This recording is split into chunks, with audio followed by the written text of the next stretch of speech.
Mesdames, Messieurs, bonsoir. Amoureux du sport, ravi de vous retrouver pour notre rendez-vous sportif quotidien. Et bien sûr, avant le top départ, je vous invite à suivre le sommaire. On y va. De ce numéro de la Grande Team, le tour d'horizon de l'actualité sportive avec LGT News. Il y a 20 ans, Didier Drogba annonçait son départ de l'Olympique de Marseille pour Chelsea. Retour sur ce moment historique. L'Euro et la Copa América ont, semble-t-il, redistribué les cartes dans la course pour le prochain Ballon d'Or, qui est désormais le favori de l'édition 2024. C'est notre actu. Très bonne soirée sur la 3, en compagnie de Marie-Christine Begré et son équipe.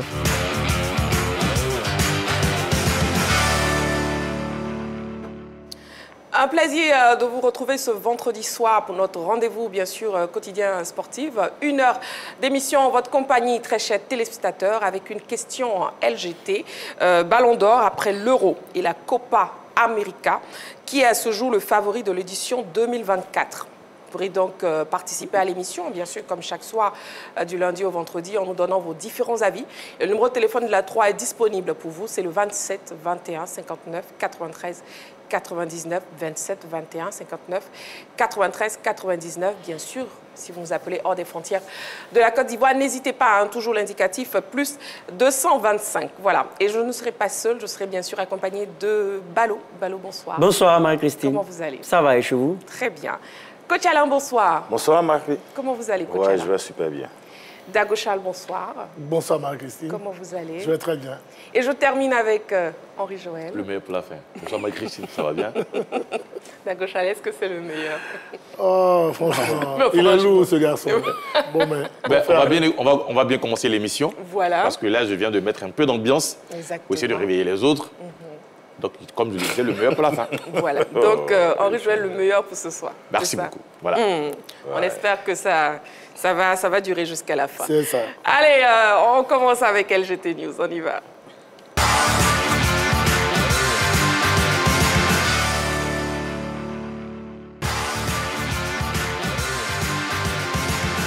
LGT News. Mercato, Samba Koné prêté à Yverdon. Samba Koné a franchi un nouveau cap dans sa carrière. Yverdon Sport s'est attaché les services du pensionnaire du Stella Club. Le milieu de terrain ivoirien arrive en prêt avec option d'achat. Samba Koné n'est pas le joueur le plus populaire sous nos latitudes, mais sa volonté de se faire un an en Europe est immense, peut-on lire sur le site du club. Un milieu de terrain à vocation défensive, très à l'aise techniquement et à la construction du jeu. Il sort d'une énorme saison avec les Mognans. Il aura donc l'occasion de démontrer tout son savoir-faire dans l'entrejeu. LGT News. Jeux paralympiques 2024. Les athlètes instruits sur le dopage. La Fédération ivoirienne de sport paralympique, avec à sa tête M. Trazier Serge Pacom, a dans sa politique de prévenir certains désagréments et renforcer les capacités et connaissances de ses athlètes lors des grandes rencontres sportives, a organisé le mardi 16 juillet 2024 une formation essentielle portant sur l'antidopage qui s'est tenue à l'Institut national de la jeunesse et des sports. Cet événement crucial vise en effet à préparer les officiels, les encadreurs et les athlètes en vue de leur préparation aux Jeux paralympiques de Paris 2024. La session a été animé par Émile Ngoran, un expert national et international reconnu dans le domaine de l'antidopage. Les thèmes abordés englobent les règles applicables à l'antidopage et leurs intérêts, un aspect fondamental pour assurer l'intégrité et l'équité des compétitions sportives.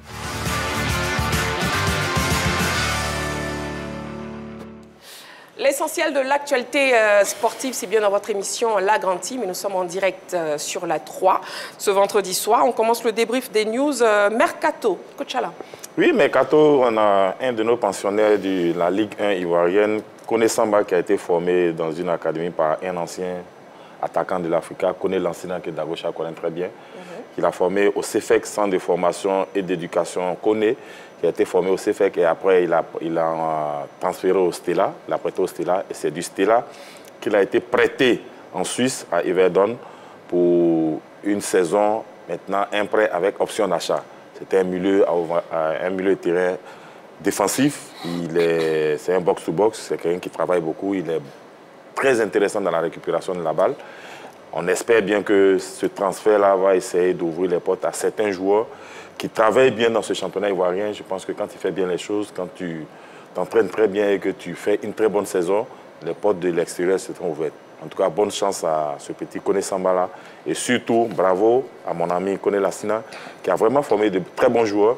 Aujourd'hui, c'est Kone qui est sorti, Kone Samba qui est sorti. Il y a au moins 2 autres encore qui sont encore dans l'antichambre. En tout cas, bonne chance pour la suite de la carrière à Samba Kone, justement, très à l'aise techniquement, vous l'avez dit. Oui, Henri Joël. Oui, je veux parler de transfert aussi, et puis ça concerne un autre Ivoirien. Il s'agit d'Emmanuel Latelat, qui est courtisé.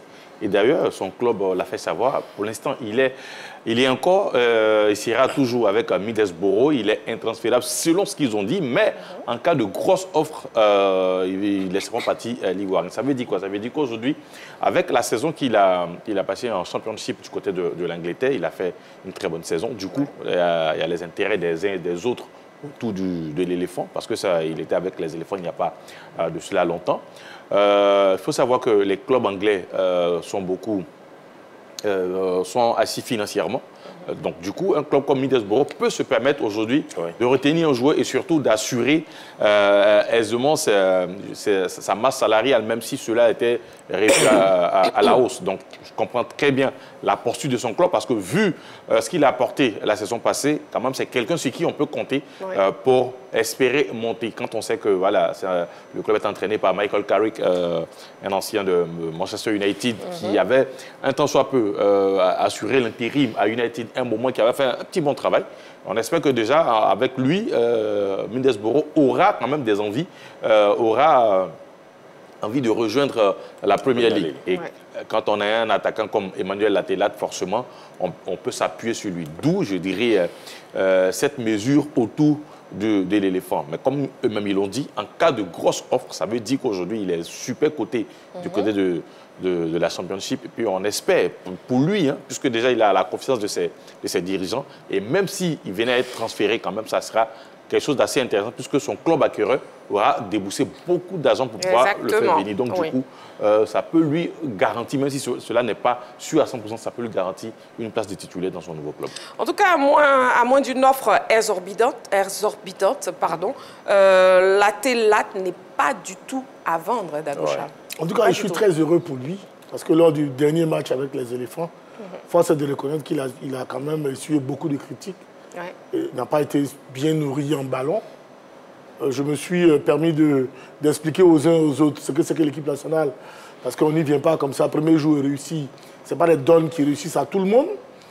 Donc certains de nos confrères journalistes même, et puis certains aussi du milieu des consultants, des gens avertis, ont trouvé qu'il a été moins bon que son remplaçant. Et donc, beaucoup avaient trouvé que ça pouvait être fini pour lui. Et je leur avais dit non, ce n'est pas ça. Et je suis heureux de voir que ce garçon-là est intransférable dans son club. Ça voudrait dire que les Européens, ils ne sont pas fous. Quand ils trouvent qu'un garçon de cette qualité-là est intransférable, ça voudrait dire qu'ils ont envisagé un certain nombre de choses. On trouve qu'il a beaucoup de qualités, on peut miser sur lui. Donc ce n'est pas à nous, ici, au niveau d'Abidjan, de douter un peu de ses qualités. Il peut avoir connu un petit passage à vide lors de ce match, mais cette annonce prouve qu'il a beaucoup de qualités et qu'on peut encore compter sur ce garçon, que les matchs à venir, à lui de nous démontrer qu'il a vraiment ce potentiel pour lequel son club a décidé de se mouiller. Et ça, c'est vraiment important pour lui. En tout cas, je suis heureux pour lui. On est tous heureux pour lui, Dagocha. Et puis, on poursuit Mercato, Balo. Oui, parler de la panthère gabonaise Pierre-Emerick Aubameyang qui signe en Arabie Saoudite à Al-Qadisiyah. Eh bien, le montant du transfert s'élève à 10 millions d'euros, donc aux alentours un peu plus de 6 milliards de francs CFA. C'est fort de grosses statistiques qu'il quitte l'Olympique de Marseille. 30 buts et 11 passes décisives en 50 matchs, toutes compétitions confondues avec l'OM cette saison. Il faut savoir que ce transfert s'effectue contre la volonté de Pablo Longoria, qui aurait bien voulu conserver Pierre-Emerick Aubameyang. Il était même prêt à conserver Aubameyang avec quelques bonus en plus, mais Pierre-Emerick Aubameyang, à 35 ans, a sans doute estimé que la meilleure destination était l'Arabie Saoudite. Un club d'ailleurs, Al-Qadisiyah, qui a signé Nacho Fernandez, l'ancien défenseur central du Real Madrid maintenant. Et il va retrouver un joueur comme Mbaye Diagne, le joueur sénégalais qui évolue dans ce club. C'est un club de deuxième division qui a remporté le championnat de deuxième division lors de la saison 2014-2015 et qui est promu, qui va monter en Saudi Pro League. Il va apporter de l'efficacité, car durant toute sa carrière, ce qui a marqué les esprits en ce qui concerne les qualités de Pierre-Emerick Aubameyang, c'est son efficacité, que ce soit Arsenal, surtout au Barça. Il va donc apporter cette valeur ajoutée à ce promu. Donc, c'est une bonne nouvelle pour Pierre-Emerick Aubameyang quand on sait que du côté de l'Arabie Saoudite, en termes de salaire, en termes de moyens financiers, eh bien, ils n'y vont pas avec le dos de la cuillère. Oui. Et on constate que l'Arabie Saoudite, de plus en plus, continue toujours de venir piocher au niveau du championnat européen. Et on est sûr que ça ne va pas s'arrêter. Pour l'ex-attaquant d'Arsenal, de Barcelone et aussi de Chelsea, oui, Adago Charles. Non, je voulais juste préciser quelque chose pour nos téléspectateurs. Parce que j'ai entendu un de mes amis dire il est allé à Katia. Dago, tu avais joué au Koweït et il y a un club qui a eu besoin de toi qu'on appelle Katia. Et on nous dit qu'il va au Qatar. C'est juste pour dire aux uns aux autres que ces noms-là reviennent dans tous ces 4 pays, dans ces 4 pays-là, surtout sur les 7 pays du Golfe.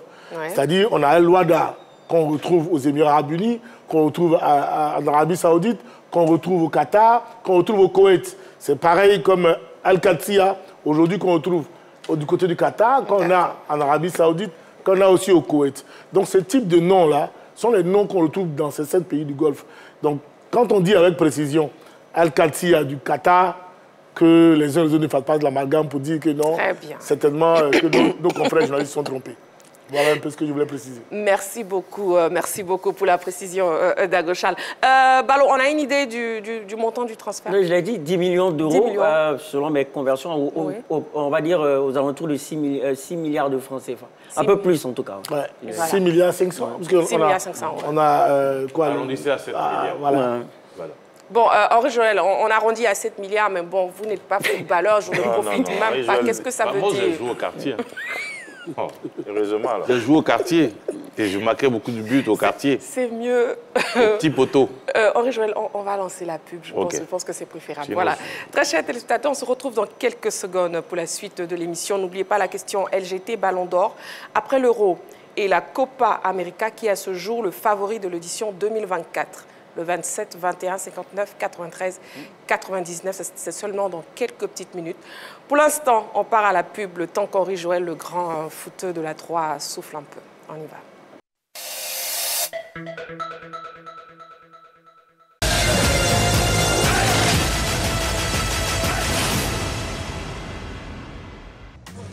Salut les gars, ici Oumar Diakité, international ivoirien. Wilfried Senghor, international ivoirien. On fait cette vidéo là pour souhaiter bonne chance à tous les athlètes qualifiés aux Jeux Olympiques. Ensemble. Allez, bonne chance les gars, force à vous. Beaucoup de courage, ça chauffe pas. Ça chauffe pas. Force à vous. Il n'y a pas de...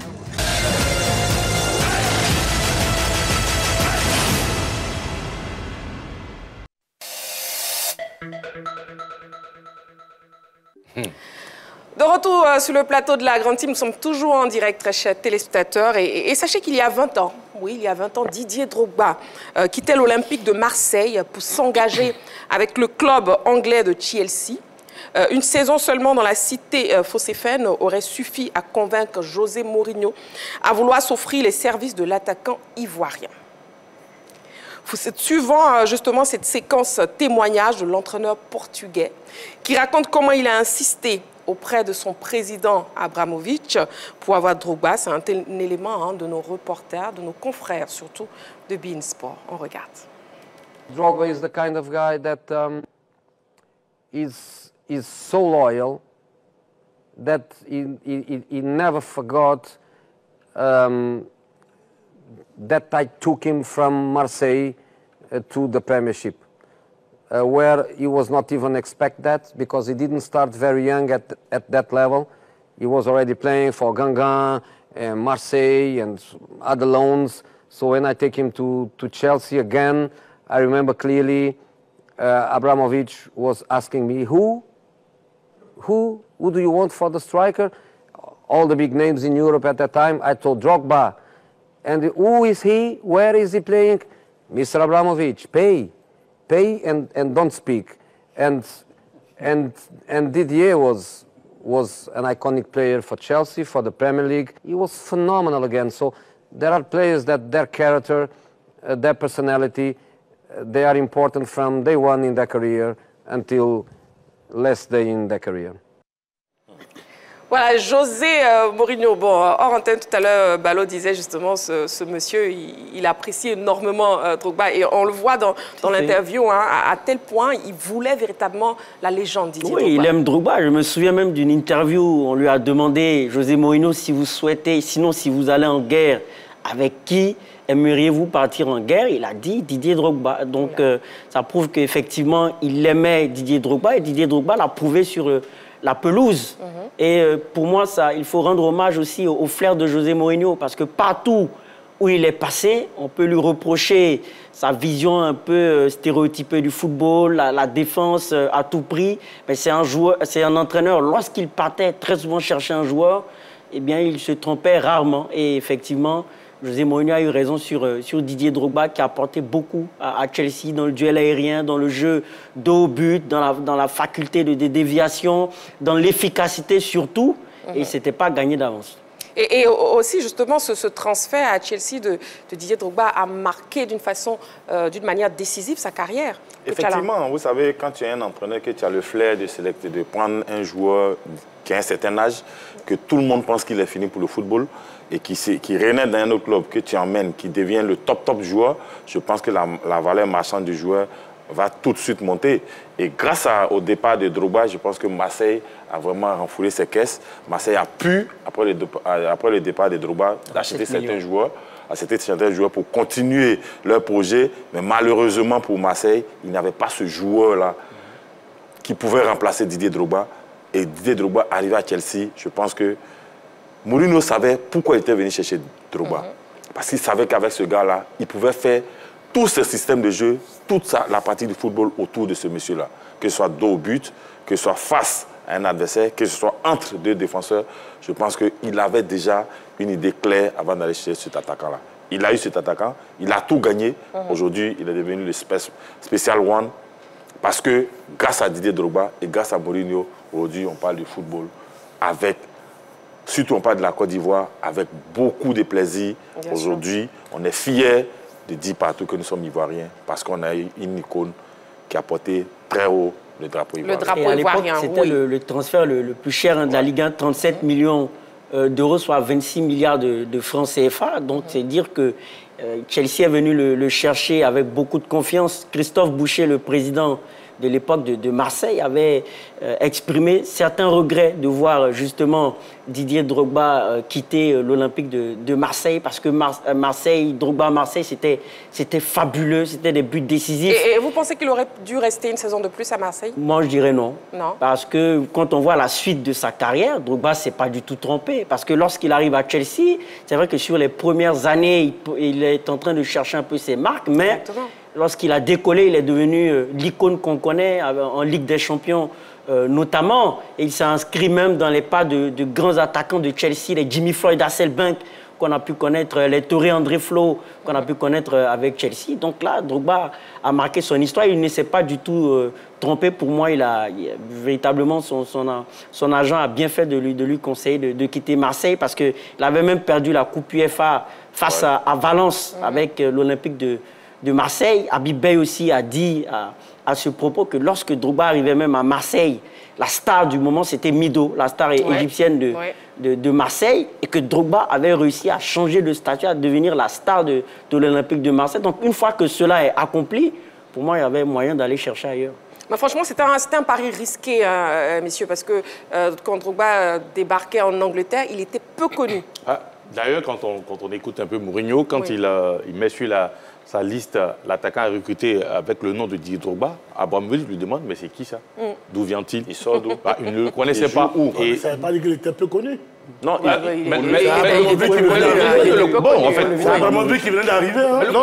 Le président du club ne le connaissait pas. Il faut répondre à la question de Marie-Christine. Le président du club ne le connaissait pas. Est-ce que vous êtes d'accord avec cela? Oui, non, mais c'est Abramovich qui vient d'arriver dans le monde du football.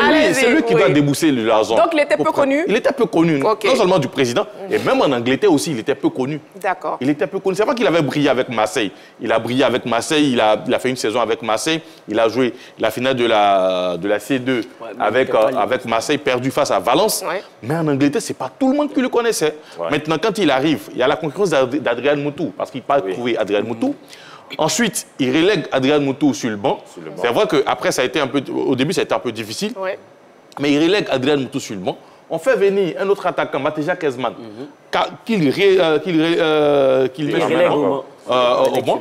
Il a trouvé Gudjonsson, si je ne me trompe pas, et Damien Duff, qui après ont disparu. Gudjonsson, d'ailleurs, s'est retrouvé du côté de Barcelone. Donc, c'est-à-dire que quand il est arrivé du côté de Chelsea, il a eu un début difficile. Il y a eu tellement de critiques autour de Drogba, et même la somme déboursée pour le faire venir, il y a eu tellement de critiques autour de cela. Mais après, quand il a enclenché, je dirais, ses bonnes performances, tous ces attaquants qui sont venus après sont restés dans l'ombre. Et même le Ballon d'Or d'alors, 2007, Andrei Shevchenko, quand il arrive, face à la concurrence de Drogba, il n'a pas piqué, comme on le dit. Donc, c'est quelqu'un qui a construit un peu son histoire. Petit à petit, mais quand il a décollé du côté de Chelsea, on ne pouvait plus le maîtriser et puis il est devenu le Drogba qu'on connaît. Bon, d'accord, Charles, oui, votre version de l'histoire. Je préfère encore plus sa chute que son début de propos. Non, je dis Abramovich n'était pas connu du monde du football. Il venait à peine d'acheter Chelsea. Ouais. Donc c'était normal que lui demande à Mourinho qui est Drogba. Parce que Drogba a Guingamp déjà avec Malouda. On fait une superbe saison, ça il faut le dire. Ouais. Et tu peux pas me dire qu'en termes de communication, la France n'est pas mieux logée que l'Angleterre à cette période-là, je suis désolé. Et à Marseille, il fait une superbe saison. Exactement, oui. Et ils vont en finale de la Coupe. Donc, quelqu'un qui fait une finale de Ligue Europa, on ne peut pas me dire qu'il n'est pas encore bien connu. Non, je suis désolé. C'est Mourinho qui, lui, venait d'arriver dans le monde du football. Abramovich, pardon. Voilà, oui. Abramovich, pardon. C'est lui qui venait d'arriver dans le monde du football. C'est lui qui voulait en savoir un peu plus sur le garçon. Voilà, c'est ce qu'il faut préciser. Sinon, être titulaire à part entière à Marseille, à cette période-là, on ne parle pas de cette équipe de Marseille d'aujourd'hui, hein, mais à cette période-là où il y avait Laurent Blanc, il y avait tous ces grands joueurs-là, c'était pas n'importe qui jouait à Marseille. Et donc Didier était déjà un grand depuis Marseille. Et c'est en qualité de grand qu'il arrive à Chelsea. Et à Chelsea, ce n'est pas un club de milieu de tableau. C'est un club qui voulait jouer les premiers rôles. Donc, on ne peut pas me dire qu'il était peu connu, non. Il était peu connu. Non, mais pour Henri Joël, quand il débarque en Angleterre, il était peu connu. Parce que, Coach Alain, c'est pareil aussi pour vous. Il était peu connu. Je ne sais pas ce qu'on entend par peu connu. Ne parlez pas en même temps, s'il vous plaît. En Europe, parce que Abramovich arrive et il a besoin d'un grand attaquant pour son projet. Quand on parle des grands attaquants, il n'en fait pas partie. Il n'en fait pas partie. Effectivement, dans le projet... Excusez-moi, messieurs. Une seconde, s'il vous plaît. Pas connu. Henri Joël. Parmi les grands attaquants. Bon, s'il te plaît, Marie-Christine, je peux? D'accord. Voilà, le calme sur le plateau, c'est bien. Vous savez comment parler chacun à votre tour. On vous entend très bien, vous développez très bien. Et c'est plaisant à regarder, c'est plaisant à écouter. Non, mais quand vous parlez en même temps, franchement, on n'est pas... C'est lui qui me laisse pas parler. On n'est pas au grain ou bien au marché. Vous recommencez? Non. Moi, je dis rien, j'ai rien dit. J'attends mon temps de parole. Merci. Votre temps de parole. Je vais essayer de recadrer un peu les discussions entre Henri Joël et puis Darochal. Oui. Abramovich, dans son projet, il avait une liste d'avant-centres qu'il voulait avoir. Parce que lui, il voulait bâtir tout de suite un Chelsea double XL. Donc, dans son projet, sur sa liste, pour lui, il ne voyait pas du côté de la France qu'on parte chercher un attaquant qui allait faire un exploit. OK. Donc lui, il dit à Mourinho, quel est cet attaquant que tu veux que débourse de l'argent pour qu'il vienne à Chelsea? Il lui dit non, il vient de jouer une finale de Coupe d'Europe. Et c'est l'un des meilleurs attaquants pour moi, Mourinho, sur le plan international. Même s'il vient de Marseille, je souhaite l'avoir avec moi. Abramovich ne connaissait pas le football. Ok, tu es l'entraîneur, je te conseille cela. Donc, vous joignez en fait les propos de Dagochal. En fait, c'est juste Abramovich qui ne connaissait pas Drogba. Qui ne connaissait pas le football quand il arrivait. Non, mais qui ne connaissait pas Drogba. Il ne connaissait pas Drogba. D'accord. Parce que Drogba était connu pour vous. Il était très connu en Angleterre. Il était déjà connu dans le monde entier. Tu ne peux pas jouer en France, à Marseille. Parce que le problème... Dagochal, vous allez prendre le carton. J'arrive. Marie-Christine, avant même que Drogba ne parte à Marseille, avant que Drogba ne parte à Chelsea, il y avait des clubs anglais, il y avait des clubs italiens qui étaient sur lui. Il y avait des clubs qui voulaient l'avoir. Il aurait dû même partir même... Peut-être même qu'il pouvait partir en Espagne, tout et tout. Il y a des clubs qui voulaient. Mais le déclic est venu d'où? Le déclic est venu d'Abramovic et des choses comme appelle Mourinho, qui est quand même une icône dans le monde des entraîneurs. Donc, quand un entraîneur comme Mourinho vient te dire, jeune homme, je veux que tu viennes avec moi, ça veut déjà dire que tu as de la valeur. OK. C'est bien noté. En tout cas, là, on parlait juste des débuts de Didier Drogba, parce qu'après, c'est devenu la légende. Justement, cette légende-là, voyons le palmarès de Didier Drogba avec Chelsea. Oui, justement, au niveau du palmarès de Didier Drogba, c'est 4 championnats d'Angleterre, une Ligue des champions de l'UEFA, 3 coupes de la Ligue anglaise, 4 coupes d'Angleterre et 2 Community Shield. Voilà. Et surtout, comment évoquer la carrière de Didier Drogba sans passer par ça? On regarde. Il va y aller. Bien vu Jean-Michel. But de Drogba. Il ouvre. Oh yes! Didier Drogba! And Chelsea are ahead for the first time in the match after twice being behind. And it's another top draw effort from the Premiership. Towards Drogba. Nice control on the turn. Oh, what a goal! That is fantastic. Out of absolutely nothing. And Chelsea have found their inspiration. And it's Didier Drogba. Magnifique image, la légende Didier Drogba. On retient ceci, la légende Didier Drogba, la fierté de la Côte d'Ivoire. Voilà. Et puis, bon, une petite note triste. Hein. On sait déjà que le 12 juillet dernier, Zagoli Golier a été arraché à notre affection à l'âge de 66 ans. L'un de ses plus fidèles compagnons, Tapé Bidi Valentin, rend hommage au médaillé de bronze de la CAN 1986. Et c'est un élément d'Henri Joël. On regarde.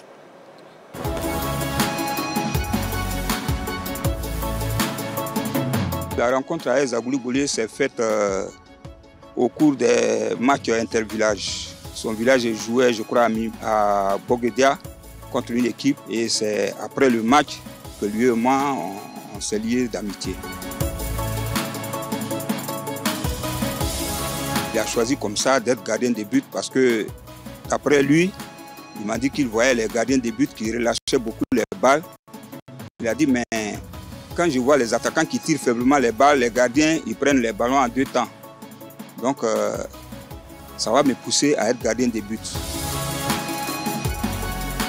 Il avait Nkoné Thomas, qui était gardien de but du Cameroun, et il avait Dino Zoff, qu'il appréciait beaucoup.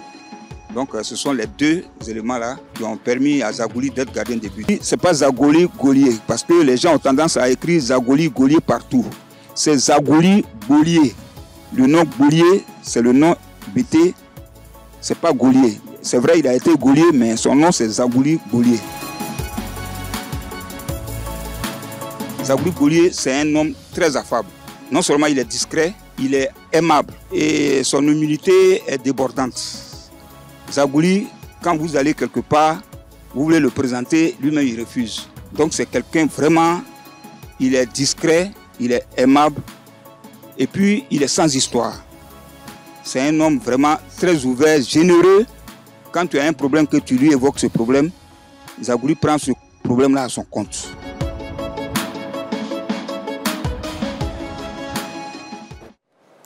Voilà, Henri Joël, justement, ça c'est un élément de vous. Le compagnon de Zagoli Golier, Tapé Bidi Valentin. Bon, il a corrigé un peu le nom. Oui, il a corrigé un peu le nom, c'est Zagoli Bolier.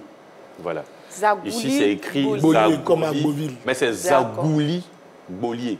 Ils ont G-B-O-L-I-E,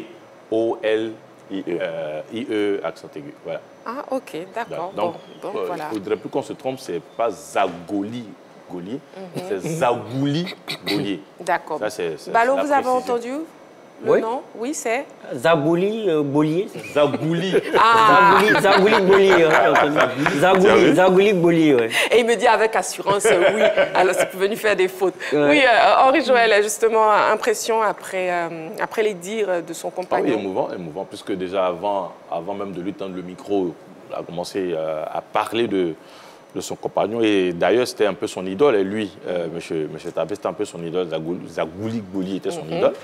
Et comme il a dit, il avait entendu parler de lui dans un intervillage. Donc lui, il a fait le déplacement. Arrivé là-bas, ils se sont rencontrés tout de suite. Il s'est ouvert à lui. Il a pris des conseils auprès de lui. Et puis, c'est parti comme cela. Donc les deux sont restés ensemble pendant de nombreuses années à être très très bien soudés. Et voilà, il a raconté tout cela avec beaucoup de sourires.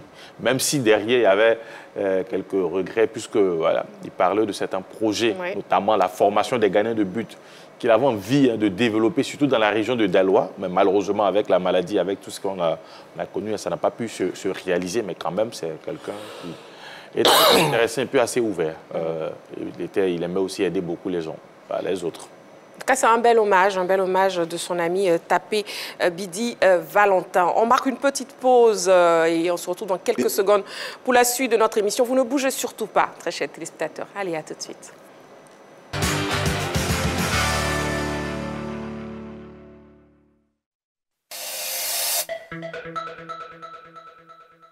Mesdames, Messieurs, bonsoir. Bienvenue sur la 3. Ravi de vous retrouver sur le plateau de la Grande Team. Nous serons donc ensemble pendant 90 minutes. Mais avant, je vous donne le sommaire.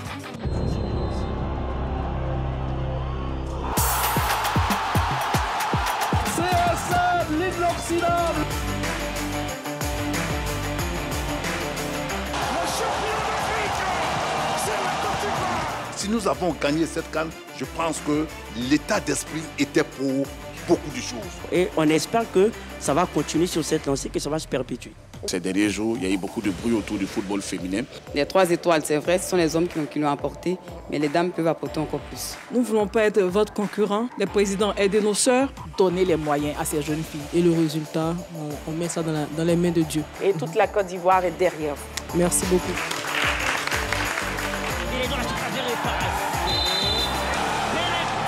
Bon, est-ce qu'il y avait pénalty ou pas? Pour moi, il y a contact. Pour moi, il y a pénalty. Il y a pénalty. L'Africain, tout doucement, est en train de peut-être venir en Ligue 1. Il a tout bien fait. Sauf son peut-être. Sauf la fin, sauf le peut-être. Sauf le peut-être. Tout le petit public qui a effectué le déplacement, voilà, se sentit très très à l'aise. C'est-à-dire que malgré les moyens qu'ils ont, ils sont en train de mettre en place les rudiments du marketing pour emmener des supporters à adhérer à leur projet. Et malheureusement, ils n'ont que des versions différentes sur chaque point concernant le dossier. La Grande Team, à voir du lundi au vendredi en direct sur la 3 à 20h30.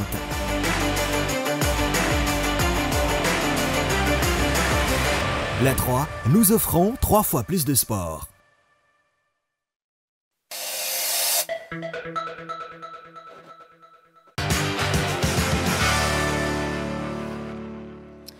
Voilà, de retour sur le plateau de la Grande Team, toujours en direct sur la 3, la chaîne qui vous offre 3 fois plus de sport. Nous poursuivons notre émission justement en compagnie de Dagochal, Henri-Joël, Ballot et aussi Coach Alain. Coach Alain, une petite précision. Oui, une petite précision sur les idoles de Zagouli Golier. C'est Kofi Kouadio Jules qui a été surnommé Dinosophe.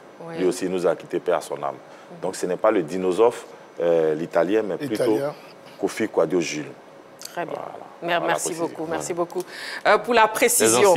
Voilà, messieurs, on va passer à l'actu. D'accord, Charles, on peut? Oui, oui. D'accord, on y va. Allez, l'actu.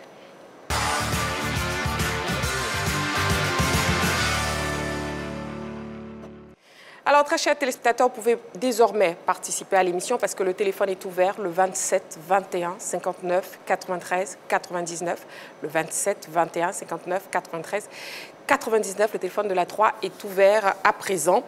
Ballon d'or, la question LGT, après l'Euro et la Copa América, qui est à ce jour le favori de l'édition 2024. Il y a quelques mois, Jude Bellingham et Vinicius Junior étaient annoncés comme les favoris du Ballon d'or 2024. Depuis, il y a eu l'Euro. Il y a eu aussi la Copa América, 2 compétitions où les 2 coéquipiers du Real de Madrid n'ont pas vraiment brillé. Du coup, de nouveaux noms sont cités. Bon, plus d'explications dans cet élément préparé par la rédaction. On y va. Et si l'Euro et la Copa América avaient redistribué les cartes dans la course pour le prochain Ballon d'Or, le déroulé et l'issue de ces 2 compétitions ont permis à certains de se positionner un peu plus et d'autres un peu moins. à la vérité confirmer tous les espoirs placés en lui. Sauf que la Copa América a tourné coup pour la star du Real parce qu'éliminé en quart de finale. Finaliste malheureux de l'Euro, Jude Bellingham, Cavaral a également de solides arguments à faire valoir. Le latéral. Voilà, et on ouvre donc le débat, très chers téléspectateurs et puis très chers membres de l'équipe ici sur le plateau. Bon, les deux compétitions que sont l'Euro et la Copa América ont-elles redistribué pour vous les cartes justement dans la course au Ballon d'Or 2024? Ballot. Oui, c'est oui. Pour moi, les cartes ont été redistribuées. Pourquoi? Parce que, d'abord, pour revenir aux critères, on rappelle toujours, ce sont des critères individuels et collectifs. Au plan individuel, ce sont les statistiques. Et la question qu'on se pose au-delà des statistiques, est-ce que le joueur a impacté les résultats de son équipe?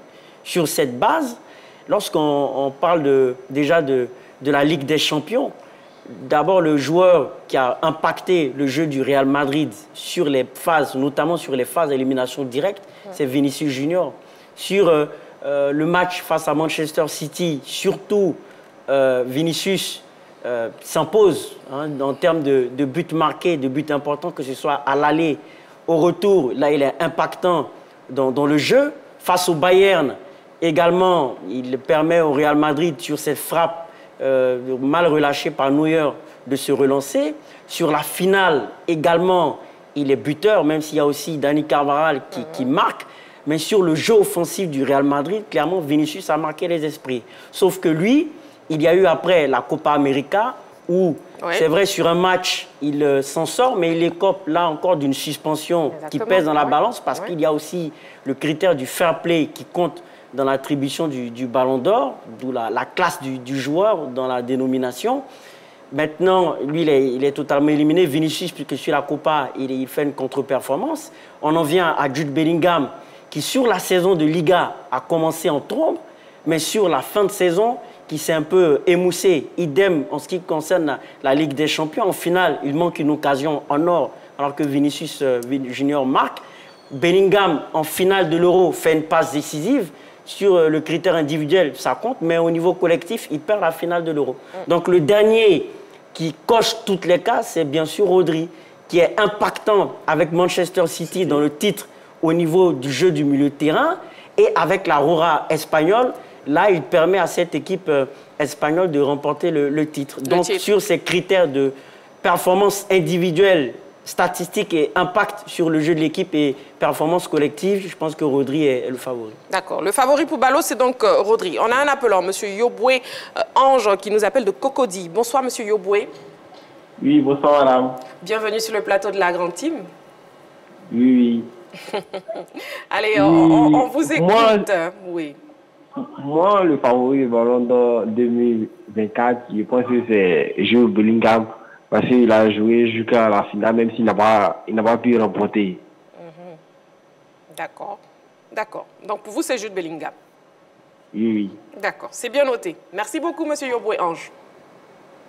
Voilà, vous pouvez faire comme M. Yoboué Ange en appelant au 27 21 59 93 99. Insistez, insistez. C'est vrai que c'est un peu difficile de nous avoir, mais insistez et vous réussirez. Le 27 21 59 93 99. Alors, après l'Euro et la Copa América, qui est à ce jour le favori de l'édition 2024, c'est la question LGT. Pour Ballot, c'est Rodri. Pour Henri Joël. Alors, moi, j'ai mis deux noms. Il y a un nom qui rejoint celui de Ballot, c'est Rodri. Ouais. Ballot a déjà expliqué un peu son impact au sein de cette équipe de Manchester City. Il a toujours été très, très important dans le système de Pep Guardiola. En équipe nationale, c'est pareil. Ouais. Mais un autre nom aussi, pour moi, et d'ailleurs, il a été cité dans l'élément, même si beaucoup n'en parlent pas. Alors, on a parlé des statistiques. J'ai bien envie de savoir comment on quantifie un peu l'apport d'un latéral dans une équipe. Parce que quand on prend le latéral droit du Real Madrid, Dani Carvajal, pour moi, si on essaie de partir sur tous ces critères-là, c'est lui qui vient, c'est son nom qui vient. Ouais. Parce qu'il est champion d'Espagne avec le Real Madrid. Il a gagné la Ligue des Champions avec le Real Madrid.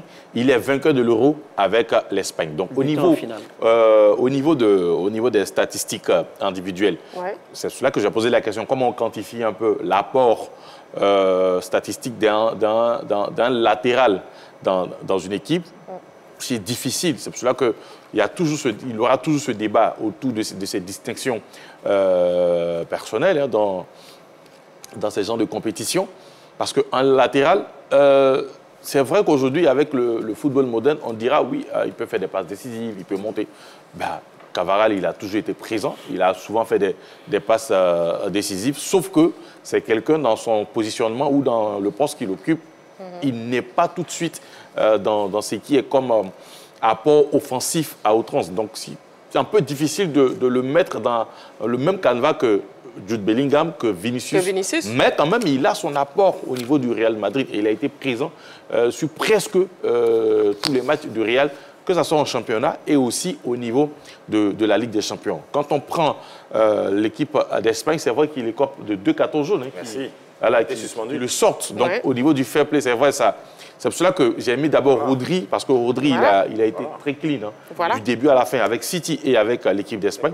Donc, c'est pour cela que j'ai mis Cavaral en deuxième position. Sinon, si on part sur les statistiques individuelles... Sinon, en première position, Rodri. Oui, on part sur les statistiques individuelles et collectives. Pour moi, c'est Rodri aujourd'hui, parce qu'on a entendu beaucoup de choses ici, notamment sur la dernière attribution, que voilà, Messi a gagné la Coupe du Monde. Donc, c'était assez important pour décider. Donc là, lui, il gagne l'Euro, il gagne la Ligue des Champions, il a le titre en Espagne. Je pense que si on s'appuie sur ces deux critères-là, il est le favori. Maintenant, il y a d'autres critères qui rentrent en ligne de compte, notamment le fair play, la classe du joueur. Très bien. Voilà. En tout cas, comme vous l'avez dit, bon, messieurs, déjà, on parle de plus en plus effectivement de Rodri et de Cavaral, tous deux vainqueurs de l'Euro. Et d'après vos arguments, bon, ils ont des arguments eux aussi beaucoup d'arguments même. Pour la course au Ballon d'Or. On a même le palmarès de Rodri, si la régie nous le permet, bien sûr. Palmarès de Rodri. Oui, pour le palmarès de Rodri, il évolue à Manchester City. Il est espagnol, il est âgé de 28 ans. Il évolue au poste de milieu défensif. Il est champion d'Angleterre, vainqueur du Mondial des clubs 2023, vainqueur de l'Euro 2024. Et aussi le palmarès de Cavaral. Oui, donc pour le palmarès de Carvajal, il évolue au Real Madrid, espagnol, âgé de 32 ans, défenseur, latéral droit. Champion d'Espagne, Ligue des Champions, une Ligue des Champions pour lui, une Super Coupe d'Espagne, vainqueur de l'Euro 2024. Voilà, donc on a donc Jude Bellingham, Vinicius Junior, Rodri, Cavaral, Dagochal. Pour vous, le favori? Non, moi, mon coup de cœur, c'est Rodri. C'est Rodri. Au-delà de tout ce qu'on a donné comme statistiques, il y a des statistiques qui comptent énormément parce que le football, il y a un objectif, il y a des buts. C'est ce qui impacte aussi le rendement de leur équipe. Et à ce niveau-là, Rodri, sur la saison 2023-2024, c'est 34 matchs joués pour 8 buts marqués pour un début défensif, pour 9 passes décisives. Moi, quand tu prends ces deux normes-là, tu les ajoutes à ce qu'il a gagné, il n'y a pas photo avec les autres. Parce que quand on parle de quelque chose... Cavaral, bon. A-t-il été le meilleur joueur du championnat d'Espagne? Non. Dans son club, je crois que c'est Bellingham qui a été le meilleur joueur du championnat espagnol. Donc, à partir de cet instant... Mais il a été régulier et décisif. Hein. Oui, je veux dire que si tu es dans une compétition avec ton collègue et que dans ton propre club, le collègue est meilleur que toi, déjà, au plan international, tu n'as pas à aller compétir avec lui au plan international, à mon sens. Donc, pour moi, celui qui devrait normalement mériter ce ballon d'or-là, c'est Rodri. Au-delà de tout ce qu'il a gagné, il y a le fait qu'il est en demi-défensif. Quand je le vois, je l'ai vu jouer cette saison, il m'a fait penser à Mathias Zamer. En demi-défensif, il a marqué 8 buts cette saison, 9 passes décisives. Et il est le seul qui a fait les 34, sur les 38 journées, il a fait 34 matchs de City. Il est le joueur incontournable de cette équipe-là. Tous les matchs, il était présent. Donc pour moi, il n'y a pas photo entre lui et les autres. Non. Très bien. Très bien. On a un appelant, M. Jean-Marie, qui nous appelle de San Pedro. Bonsoir, monsieur. Oui. Bonjour. Bonsoir, monsieur. Oui, bonsoir. Bon. Oui, c'est M. Jean-Marie comment, s'il vous plaît? M. Jean-Marie Vieux. D'accord, ok. Bienvenue sur le plateau de la Grande Team. Et puis, on vous écoute. Après l'Euro et la Copa América, qui à ce jour est le grand favori pour le Ballon d'Or 2024? Moi, mon favori, c'est... Oui. Donc on a un décalage parce que vous avez la télé qui est allumée juste à côté. Si vous pouvez l'éteindre, s'il vous plaît, ou bien vous éloigner, pour ne pas qu'il y ait ce décalage, s'il vous plaît. Ça va? Oui, ça va. Allez-y, vous pouvez répondre maintenant. Oui, j'ai dit mon favori. Mon favori, c'est Junior. Vinicius Junior. Vinicius. D'accord. Oui. Bon, il faut dire que ces 10 dernières années-là, un milieu de terrain n'a jamais gagné du ballon d'or. C'est toujours les attaquants. Oui. Ça, c'est le constat que j'ai fait. D'accord. D'accord, ok. C'est bien noté. Merci beaucoup, Monsieur Jean-Marie, qui nous appelait donc de San Pedro. Voilà. Bon, pour lui, c'est Vinicius Junior. Justement, regardons le palmarès de Vinicius Junior avant de vous écouter, Coach Alain. Palmarès donc le palmarès de Vinicius Junior, c'est le suivant. Il évolue au Real brésilien. Il est âgé de 24 ans. Il évolue au poste d'ailier gauche, un championnat d'Espagne, une Ligue des Champions, une Supercoupe d'Espagne. Voilà. Et puis, est-ce que la contre-performance de Vinicius à la Copa América ne va pas jouer en sa défaveur? Si. Ouais. Ça va jouer beaucoup en sa défaveur. Ouais. En plus, dans la Copa América, il a été suspendu en plus encore. Parce qu'il y a le côté faible qu'il faut voir. Ouais. Quand on prend par exemple Dani Carvajal, en championnat d'Espagne, il a toujours écopé des cartons rouges. C'est-à-dire 2 cartons jaunes, il a été suspendu par des matchs, même en Champions League. Mais quand tu regardes la progression, si tu regardes Rodri, depuis qu'il a City, du début jusqu'à la fin, même en Champions League, il a l'impact, c'est lui qui impacte le jeu de City. En plus, en équipe d'Espagne, c'est lui le maître à jouer. C'est lui qui tire l'équipe d'Espagne vers le haut. C'est lui-même qui a la base des victoires de l'équipe de l'Espagne. Il a été élu meilleur joueur de la compétition. Donc, il n'y a pas de débat. Il n'y a pas de débat. Maintenant, quand on parle des milieux de terrain, mais on a vu ici, comment il s'appelle, le milieu de terrain de Modric a été ballon d'or ici, parce qu'il a impacté le jeu du Real et il a apporté quelque chose de plus dans son pays. Donc aujourd'hui, avec ce que Rodrigue nous a produit à City, pendant la Champions League, pendant le championnat d'Angleterre, et puis ce qu'il vient de faire pendant l'Euro, je pense qu'en principe, il ne doit pas avoir de débat. Et en plus, les détracteurs de Rodrigue diront qu'il n'a pas gagné la Ligue des Champions. Mais il faut savoir que la Ligue des Champions et l'Euro sont des compétitions de l'UEFA. Normalement, la compétition phare de l'UEFA, c'est l'Euro. On ne parle pas du prestige des différentes compétitions, mais si on doit faire une hiérarchie des compétitions de l'UEFA, c'est l'Euro qui arrive en tête. Donc on se dit que celui qui a gagné l'Euro doit normalement avoir les votes d'un prix qui a pour racine l'Europe. D'accord. Et Jude Bellingham? Ben, écoutez, il a commencé cette compétition-là en dents de scie, et puis il a terminé encore en dents de scie. Il était émoussé pour venir à la compétition, il faut dire la vérité. Tous ces attaquants étaient émoussés. Junior était émoussé quand il partait à Copa América. Bellingham, il était émoussé quand il venait à l'Euro. Par contre, malgré les 34 matchs de Rodri en championnat d'Angleterre, il y a combien de matchs qu'il a fait en Champions League? Il est resté le même du début jusqu'à la fin pendant l'Euro. Ça veut dire qu'il a du potentiel. Ça veut dire que c'est un joueur, il est complet. D'accord. Donc Rodri, en tout cas, vous maintenez Rodri. Voyons déjà le palmarès de Jude Bellingham, quand même. Oui, donc pour le palmarès de Jude Bellingham, il évolue au Real Madrid, il est anglais, il a 21 ans. Son poste est un milieu offensif, un championnat d'Espagne, une Ligue des Champions, une Supercoupe d'Espagne et il a été vice-champion d'Europe en 2024. Mais on a aussi... champion d'Angleterre. Champion d'Espagne, c'est ça. Vous nettoyez bien vos yeux, Henri Joël. Et puis, on a aussi Martinez. Oui, Lautaro Martinez.